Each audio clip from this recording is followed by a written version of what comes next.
Welcome to episode 1 of the Bright Side Show. I am MaQ SteeZ Willikers of the band REBELSKAMP, San Jose Legends. You know what I'm saying? Dope, Three-Headed Dragon, MaQ SteeZ, San Jose Legends in the motherfucking house. Man, shit, how you feeling, man? I'm actually feeling quite nice. Thank you. I appreciate you. Welcome Cheers. to, you know what I'm saying? Episode Bright Side 1. HQ. Yep. So yeah, let's get a little bit into lab work, man. Let's talk about that a little bit.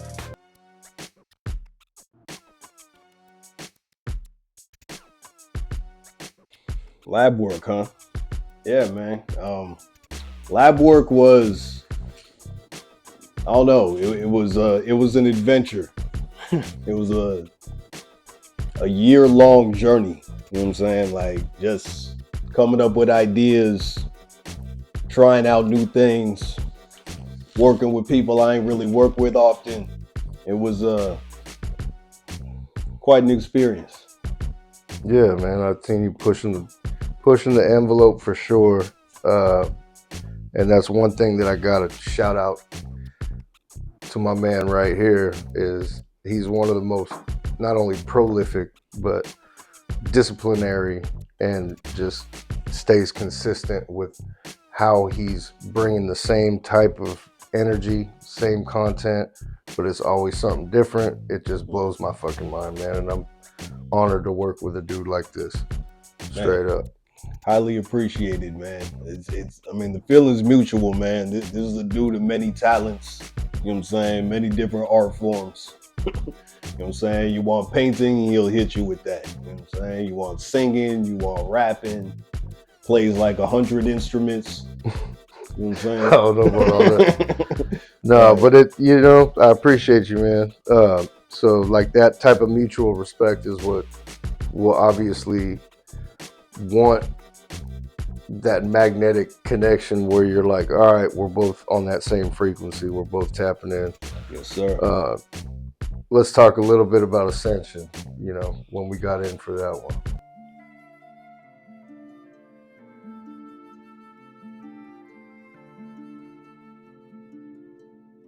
Man, like I love how that song just came together, because at first it was just a beat and a verse, and just slowly I was like, I think Steven Angel would sound good on this. Mm-hmm.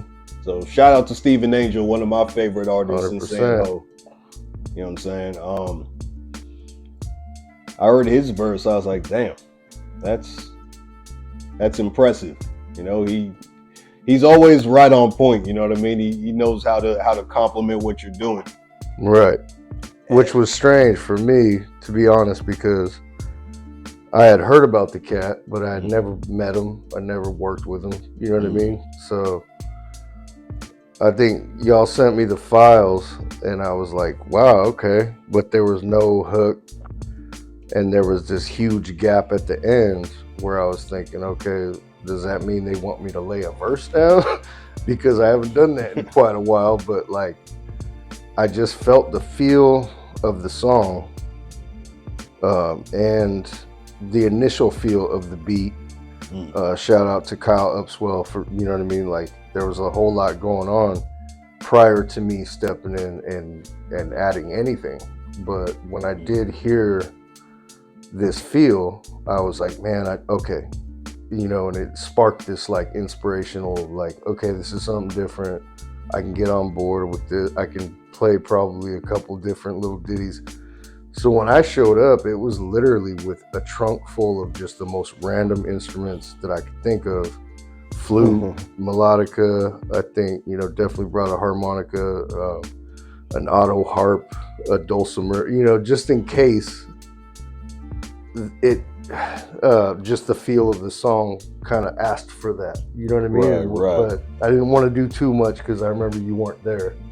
So when I showed up to the studio, it was kind of like, all right, I've heard 2 verses that are both fucking fire. You know what I mean? No doubt. Which kind of built the concept of the chorus, which is Ascension. And so what I got from you guys' verse, both y'all, was preparing, like preparation for transcendence.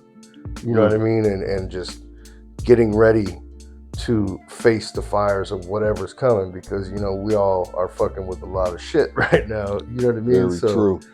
And I also think in life, you know, I like to call them chapters, but in every chapter of my life, there is that shedding of the skin and like ascending into the next version of you, the better version of you, preferably.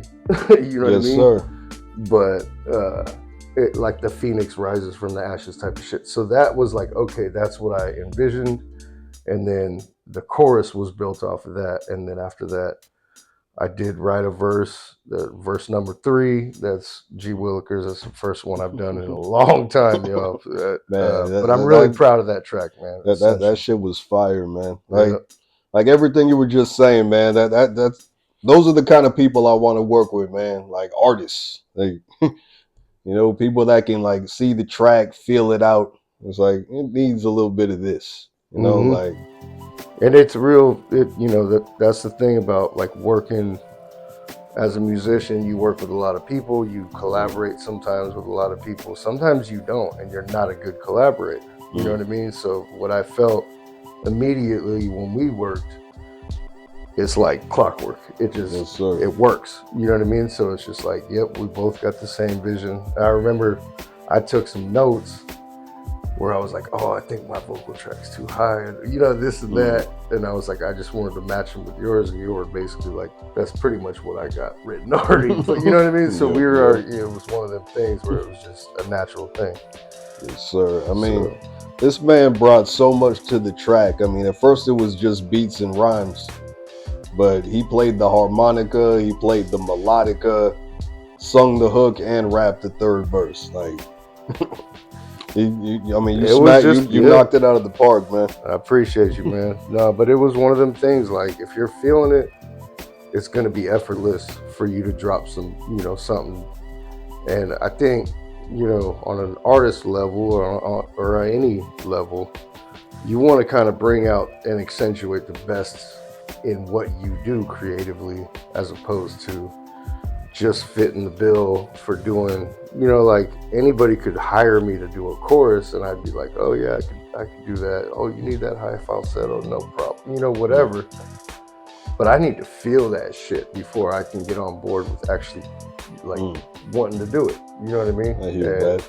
The Bright Side kicked that off, I would say too. You know what I mean? Was like,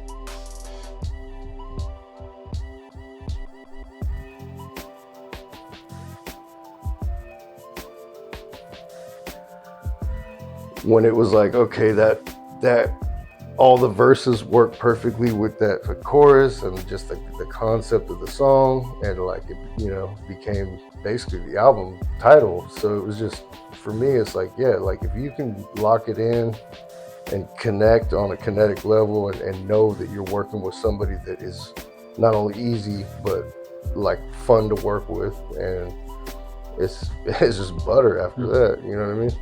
No doubt, man. You're just cooking. I mean, let's talk about your hip hop origins, as long as we're talking about the song. So, you kind of started out in hip hop, right? If I'm not mistaken. I did. Yep. Okay. Yeah, that's going back 93. So 90. I mean, we were young, man. Hey, I was 10. I was, you know, a little bit ahead of you. So I started doing that shit young. My brothers, big props and, you know, praises and love to them, because the only thing that truly bonded all three of us is that we would come together on these projects that were predominantly hip hop. I mean, we grew up on like Ghetto Boys and fucking NWA and nice, like, man.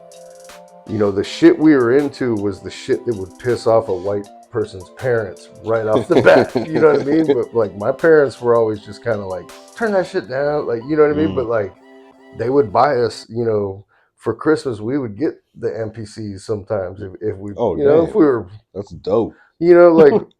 All we right. were blessed, man. You know what I mean? And shout out to my parents for always supporting what we do. You know what I mean? That's dope, man. Uh, Y'all are like probably the most musical family I've ever seen, man. Like it's pretty. all of y'all are proficient at music in different ways. Mm. Yeah, I mean, it was always there, but there were times in life, and like I say, I like to call them chapters. There are chapters where you stray, you get lost, or like one example would be like having kids. I had kids hella young, and that was my priority then. You know what I No mean? doubt. So it was just, but music was always there as that little sprinkling moment where I could just be like, okay, they're asleep, fucking, you know, just, I made a lot of weird shit. I think a lot of my weird solo, like if you ever, one day I will drop an archive of G. Willikers solo Oh material. shit. Okay. That dates definitely back want to hear way that. back. But you know, I made all these handcrafted CDs for a long time. I was just listening to one in the car, and I'm just like, dude, I totally forgot I even made this shit. You know what I mean? So there are these weird chapters, but I've always tried to document them musically or, you know, artistically. Like you said, I do like to paint. That's another form of therapy to me, because those are healthy outlets. You know what I mean? Absolutely. Find your healthy outlets, because there are definitely different ways that people turn. Some of them are not good. You know what I mean? Very true. So I mean, yeah, music is a savior. Stay creative, be out there, like just doing what you love to do, and that's all I could say with that shit. But yeah, man, I'm blessed to be working with my brothers still after all these years. You know, we're in our 40s, and you know, we're up there, but we've been doing it for a long time, and we're still absolutely. locking it in. And I'm gonna be doing it till I'm. This is the only white thing right now, but I'm sure it will become Gandalfian very soon. Man, I got one white hair in my beard that keeps coming back. Oh man, you know, I'm not gonna it's color it. scary at I'm gonna first, let it but be. then you just gotta embrace this shit, bro. I'm a grown ass man. That's all that means. That's another one. Yeah. Grown ass man. That's another project that I've been working on, as well as Billy Sheen. Big shout out. Big shout out to Diff Dope, of course. Grow Your Own. That's what we're repping out here in the 408, man. Like, you got to come see it if you ain't here. And if you're here, I know you know what's up. You know, man. This is an art city, man. Like, this is a musical town. It's just, I don't know. Sometimes it's hard to get the folks to support it. Well, what it is, I think, is like, and I've always said this. There's a very vibrant and thriving subculture, and the subculture is basically what's underground. You know, it's the biology that works beneath the surface. And right now, there's so much surface level shit going on. And San Jose, you know, right now it's 2025. You're shit in the bed, man. You're fucking, you know what I mean? Like, there are no venues for us to fucking play and fucking give these people what they really want. That's just my opinion, you know what I mean? But like, we're out here, we're entertainers, we're trying to do this shit, make it possible, and we'll blow this shit up, you know what I mean? But there's the things, there's these frequencies and these wavelengths. San Jose is the epitome of that shit. It hits these real, like, nice highs where it peaks. You know what I mean? And it's like, oh, fucking music and art and everything's thriving, and then it goes into this just. And I don't know, you know what I mean? I don't know if that's a universal thing or what, universal frequency, but it's what we've dealt with throughout. And one thing I will say that I'm 100% proud of is that REBELSKAMP, you know, the band that I've been in for 20 years, you know what I mean? We've gone through the waves and all of the different like just the worst turbulent waters and tributaries that break off and do weird shit that you can't really predict. But if you can stay afloat and keep, and actually then sometimes the current goes your way. You know what I mean? True. So I'm just kind of like, all right, we've just been riding this shit the whole way through. And yeah, like the way I see it, like San Jose is kind of an underdog city. Yeah. And one of the biggest. It's like the biggest in Northern fucking California, unknown city in the world, man. But it's fucking, the music scene especially, underdog city. Like, yep. But the and underdog, there's special shit in there. The underdog rises up though, and shocks everybody. 100%, man. I mean, that's give it time. That's what's gonna happen. So we're gonna blow up out here. Help make it happen. Help it thrive. That's all I can say. Support San Jose music, man. Like, who are some of your favorite artists in San Jose? Oh, Doc's Black. We've been working with Doc's. You know what I mean? Like, shout out to Doc's my Black. boy. Big shout out to Doc's Black. You know what I mean? One of the most consistent artists I know. I mean, he drops a new album every year. I mean, for like 10 plus. That's I think he's at 12 now. Yeah, that's discipline right there. You got to respect that. That's fam right there, man. You know what I mean? And like we wouldn't have jumped on board with something that we weren't 100% down with. You know what I mean? And like just immediately the same shit. It was just that kinetic, like, hey man, like I dig what you're doing. Oh yeah, I like what y'all fucking with. Boom. It was just immediate. You know what I mean? And then it was, like we're not, admittedly, we're not used to practicing because like with Rebels Camp, we do a lot of improv. Like 99% of it is just like on the fly, no set list, fucking no practices. Every show we would book was our next practice basically. So our biggest. Now I remember seeing you guys at Johnny V's and I was just like, man, these dudes are fucking from another planet. These dudes are dope. It's because probably because we're itching to fucking get doing something. You know what I mean? And fucking the only way that I can get a bunch of grown ass men to either take time off of work or just lock in a date and say, is to be like, I got a show booked. You know what I mean? And then it was like, I'll be there. Other than that, it was like, hey, you want to come by for jam practice? I'll barbecue. You know, it doesn't matter what the fuck you say. They'll be like, I got shit going on, dude. But when it comes down to locking in the show, you know what I mean? Like, so that just shows people want to perform out here, man. Like, you know what I mean? But like, it's just crazy. But we do keep the stages alive for sure. I mean, whatever stage you'll have us, we there.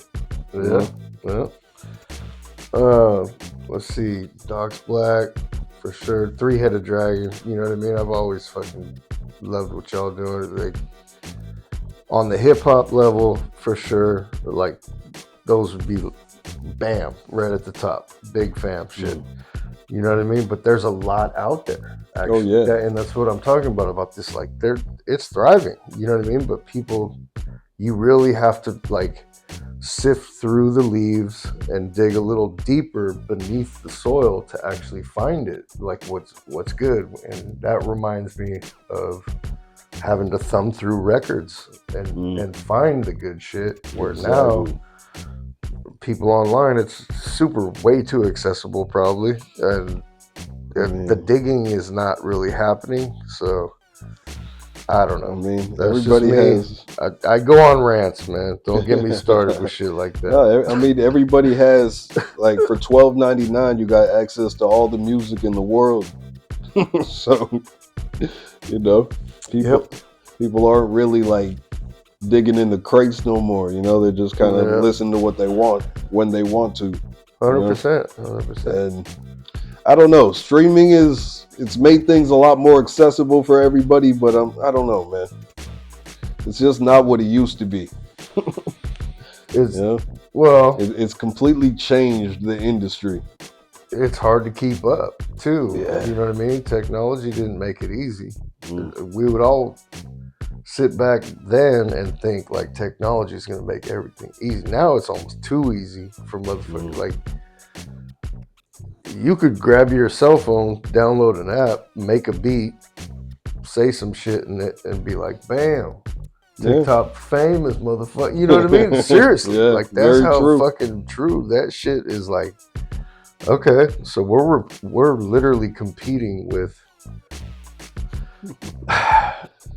Okay, so it's the short attention span theory, I guess. You know what I mean? So it's like it just keeps shortening. It keeps, you know what I mean? So like if you spit bars on a track, it takes a motherfucker the time it takes to sit through that verse and be like, God damn, how did that motherfucker, you know what I mean? Because some bars, bro, like the way they connect and just that's the beauty of hip hop in general is just like, how the fuck, all right. Like you But gotta like give it if a few your listens. attention span is shortened that much, and now we're going into podcast fucking minutes. But like you don't really even fucking take the time to be like, damn, that motherfucker, like, you know, I don't even want to go into the list of fucking MCs who have blown my fucking mind throughout, you know, all this time. But like, then the list got smaller. You know what I mean? And then it was like, ooh, I actually don't like that. And I'm not a hater. So it's really fucking hard to just sit there and listen to some of this shit. And they're just leaning on auto-tune for their choruses hella heavy. And then the content, I'm not a big fan of it. And the lack of just like ability and like flexibility with your vocals, like get the fuck out of here with that shit. But it sells, you know what I mean? I don't know. Hey man, microwave society, microwave music. Yeah, that's why I would rather not, my friends. But that's another topic, and I just went on a full-blown rant. We speak our minds here, man, at the bright side. You know what I'm saying? 100%. Shit, man. Anything else you want to let the people know? You know, where they can find you, where they can find your music. I mean, I don't mind staying reclusive and mysterious. REBELSKAMP, that is a project that I have released publicly. It's on Spotify. You can check us out, REBELSKAMP. That's Rebels Camp with a K, all one word. Yeah, we're on all the streaming platforms. But yeah, I do have a lot of projects that I'm working on that will eventually be released, I believe. I was a fan of REBELSKAMP the first time I heard y'all at Johnny V's. I was like, okay, these guys are different. This isn't the same old shit. Yeah, I think we purposely kind of come from all angles. I don't know like why, but I definitely know that like that's what we do, and sometimes that's how you can showcase the best of your creative, emotional, fucking just put it all into one ball and just fucking fireball that shit at people. Like the only time I have that type of fucking energy, and you know what I mean, is when I got my boys behind me, like when I'm rocking with REBELSKAMP. You know what I mean? Like otherwise, man, that spark of creative energy is never going to go anywhere, for sure. It's going to be here forever. And like, I just got to deal with that shit. So like the best way I can do is just, you know what I mean? Let it out, man. Let that shit out, man. I mean, G Willikers, you could look that up as well. There's a lot of different G Willikers now, so I just kind of gave up on that whole. But nah. Shit. Yeah, it's a popular name all of a sudden. Yeah, people fucking, you know how people do that shit to you. Like every creative idea you've ever had, you're like, oh, that'd be a sick fucking idea. And then you Google it and you're like, somebody's already done it. Fuck! I do have a plethora of good incense and fucking Palo Santo, Yerba Santa, sage, and all the shit that fends off horrifically terrible bad energy. Fucking shitty energy, man. keep that. So this from is around yeah, but it's not for sale. It's for me, and I brought some for MaQ. So Always peace. appreciated, man. Fucking. That's been the Bright Side Show. Thanks for joining us. Episode 1. Peace.